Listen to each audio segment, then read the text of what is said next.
my ears were peaked a few times because we've now said the word inflation like two or three times, the global economy. And I feel like we're in this like weird gray area, this like, I guess some people call it stagflation, where there's higher costs, but slower growth. Um, there are talks of recession. Um, what is that versus a market correction? Speaking of talking about buying a dip in a market correction can be a good thing. Buying the dip in a sustained down economy or a sustained lower markets, that depends how long you're holding things. So like, where are we? Like, I feel like we're in this weird gray area. We're not really even sure to call what's going on in the economy. Yeah, the price of um, my favorite dip at the supermarket has gone up by like 30%, right? And so talking of buying the dip, it is Friday and I will have to make some at the grocery store and I'm not looking forward to that because I'm going to be paying 30% more for everything that I'm going to buy today as opposed to just a few months ago. I think So, we peaked inflation the highest in 40 years. right. Um, so I'm not going to call us out, but that may or may not have been in our lifetime. Uh, yeah, it's true. Listen, I think there are quite a few things that are going on in the world today. And some of those things have been going on for now a few years. Obviously, we had the COVID pandemic that happened, in the early part of 2020, and we still are working our way through that. But during the early days of the COVID-19 pandemic, we poured a lot of money into the economy to just keep things very stable, right? I mean, we wanted to control unemployment.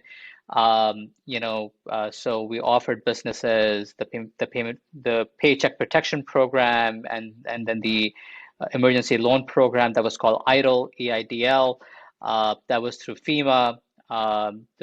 The PPP was through the Small Business Administration.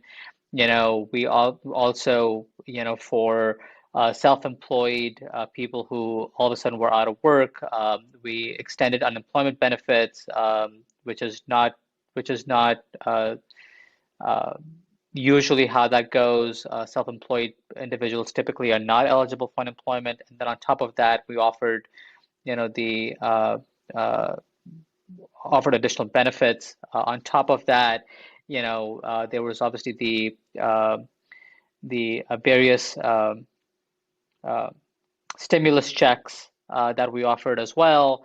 And so we poured a lot of money into into the economy. And so what's happened now is that we overheated the economy. And so now we're kind of in the cooling off period, right? I mean, for a brief amount of time, we all heard stories of people who,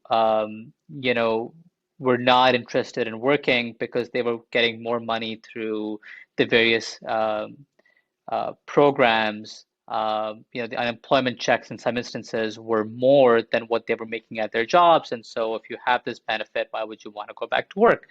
And so, while I think those programs were well-meaning and those programs were well-intentioned and really did sort of, help the economy, now that those programs have run out, people are beginning to go back to work, and that's why we see some overall positive news in the unemployment numbers and the number of jobs being added. So we are now in this scenario where we're kind of like in the cooling off period.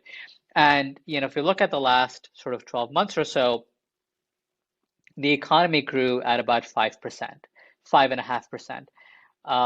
And that is very aggressive. That is incredibly aggressive growth. And so some of these things are just based on that. Not to mention that we have a war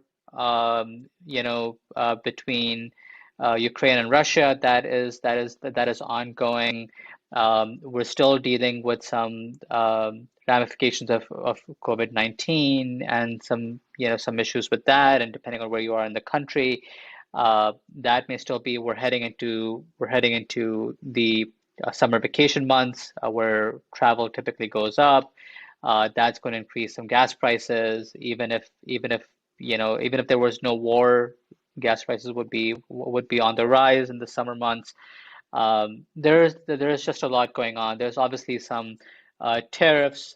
We have a supply shortage, or at least had a supply shortage of various goods.